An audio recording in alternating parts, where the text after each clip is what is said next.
Despite having one of the greatest rock voices of all time, Julian Casablancas heavily transforms his vocals. Window, don't wanna waste my life. I see you on the other side.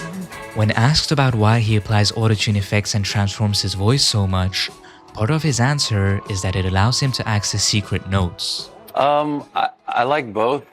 I do both. It's not based on tone. It's more based on melody and harmony. Like, like Broadway singers, it's very perfect. And then there's people with like personality, Dolly Parton or Bruce Springsteen or even like Arabic scales with like semitones. There's secret notes within the notes, and sometimes there's hard notes.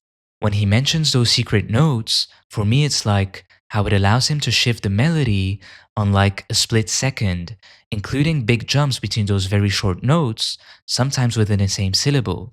For example, I'll get there when I get there, time is moving after all.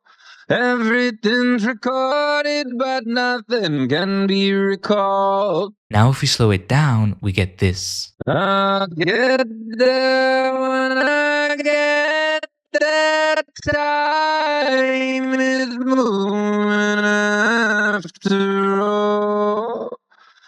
Everything's recorded, but nothing can be recalled. One of the first times that Julian used the effect was on the 2013 collaboration with Daft Punk on the song Instant Crush. They wanted me to kind of do my strokesy, and I was like, no, I wanna be like, I wanna be a cyborg. I didn't know what ends you would want. You work too long and hard to give it no time.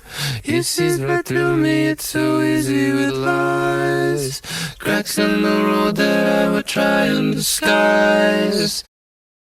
And we would never be alone again, cause it doesn't happen every day. Kinda counting on you being a friend. Can I give it up or give it away? What is it about the effects on the vocals that you like so much? When it comes to melodies, certain melodies are benefited by real like for example, especially I don't know why it's coming to mind is like those British kind of like hit me with your rhythm stick, like those kind of you know what I mean?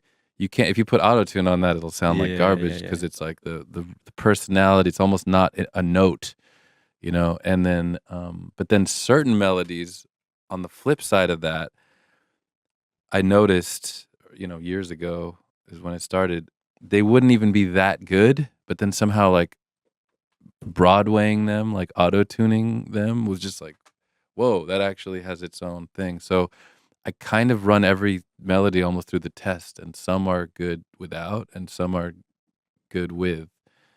No way. And so it's just kind of like a coin flip. It's hard to predict. So basically, Julian uses the effect as a songwriting tool. Just like you would test a chord progression on various instruments, he tests a vocal melody with and without autotune, and then chooses the one that sounds best. Sometimes it gives a really interesting twist to a melody that catches Julian's attention. This process is actually quite similar to his songwriting approach, which is to record loads of ideas, and then after a certain period, he goes through them all and selects the best parts.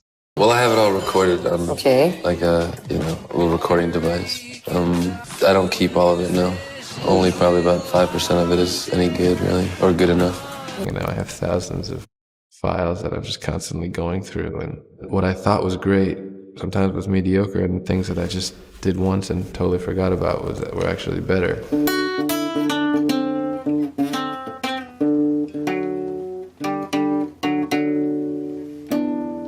In an interview, he compares songwriting to a notion of mediocrity with moments of something special, which are the songs to keep.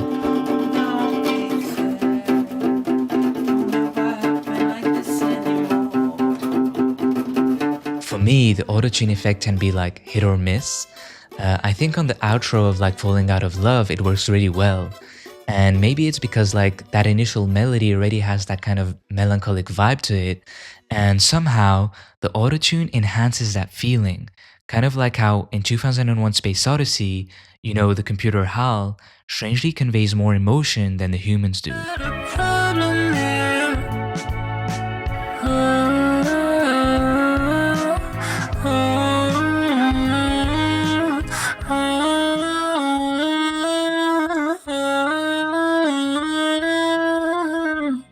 A lot of comments on that song actually criticize the effects, saying it's used too much on the track.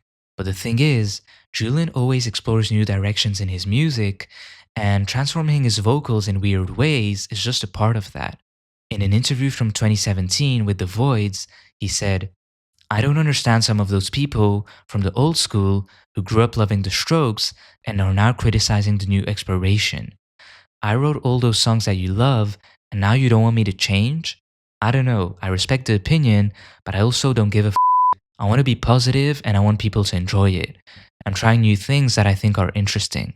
Also, when talking about using the effect on the recent Stroke songs, he mentioned that the band hopes that the songs will feel less dated in the future thanks to the effects. And what's interesting is that that mindset was already present at the very beginning on the first album, Is This It? When we were doing it, I think I was specifically, the plan was to make it sound like something that you would dig up, something that you'd dug up.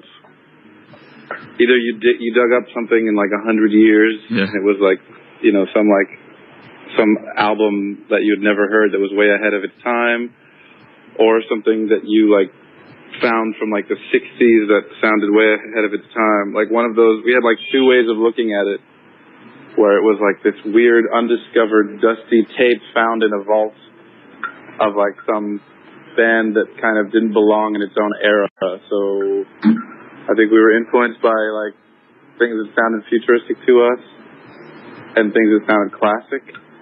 And I think we mixed it in a way that people couldn't put their finger on it. So maybe it still has that flavor a little bit. So it's like the Autotune effect is just an extension of that goal, just like the distortion effect that he used on the vocals back in the day. And anyway, let's face it, the old Strokes days are Gone forever. What do you want from me? You want the real or you want the lie? You can't handle the truth! Anyway, that was just my take. Let me know what you think in the comments below. Hope you enjoyed the video. If you did, make sure to like and subscribe. And yeah, I'll see you in the next one.